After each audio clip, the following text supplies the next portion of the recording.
Hello there. So right now we are going to do factoring by grouping. We have lots of different types of factoring, but one of them is grouping. Now, when do we choose grouping? We choose grouping when we have four terms like this, meaning none of them can be combined or anything like that. And so we just have four terms and we want to factor it. Now, why is it called a grouping? Well, because we are going to parenthesis off the first two and the last two pieces, grouping them together. And then I'm going to focus on each of those parentheses at a time to do pullouts of each parenthesis and see what's left. What I mean by that is I am going to focus on this first parenthesis first, meaning this one, and look at it and decide these two pieces I am looking at, is there something I can divide both of them by, both numbers and letters? So I have a 6 and a 3. Both of those things can be divided by a 3. Then I have an n cubed and an n squared. Well, I can divide by an n, and not just an n, but an n with a power of 2, because that is the smallest thing, and so it can get pulled out of both of those n's.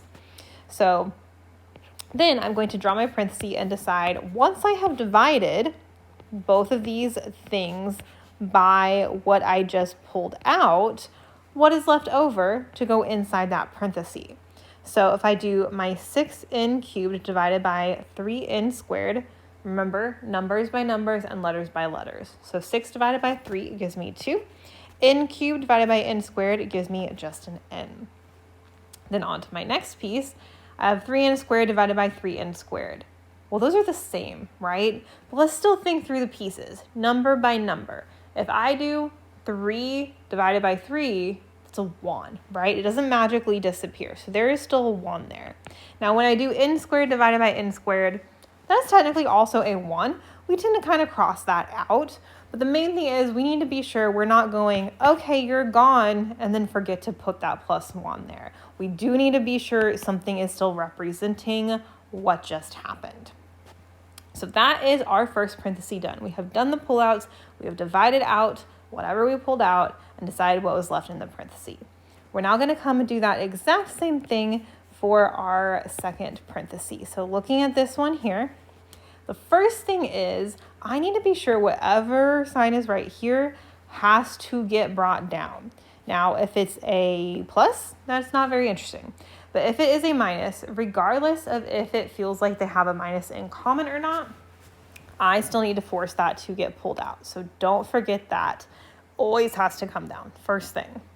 Then I'm going to, again, number by numbers, letters by letters, decide what can get divided out. So I have an 8 and a 4, and so a 4 is able to be divided out of both of those things. And no letters, because one of my things doesn't have an N, and so I can't do that. So I have decided that only a -4 will get pulled out of this. So just like the other one, I am going to go through and divide these pieces by -4 and decide what is left inside my parenthesis. So I have -8n divided by -4. So numbers by numbers, letters by letters.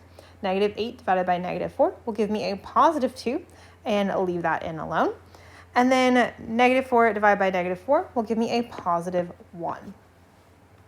Now we have a great check that happens right here, because if my two parentheses that I just made match each other, that means you did it right. Great, congratulations. If something went wrong, often it's that you left out that negative, and that becomes really easy to see then. Or if they're just completely wrong, hey, maybe it wasn't supposed to factor, or we need to retry. Once we've decided I did it right, they're the same, that parenthesis becomes one of my final factors. So 2n plus 1 is one of my final factors. Now, what is our other factor? It is the pieces that we had brought out in front, smushed together. So we're going to have our 3n squared minus 4, and that is our second factor. Sometimes, since if we have something squared like that, we can factor it further, maybe if it's a perfect square. This one cannot, and so this right here is your final factored answer. Congratulations, you just factored by grouping.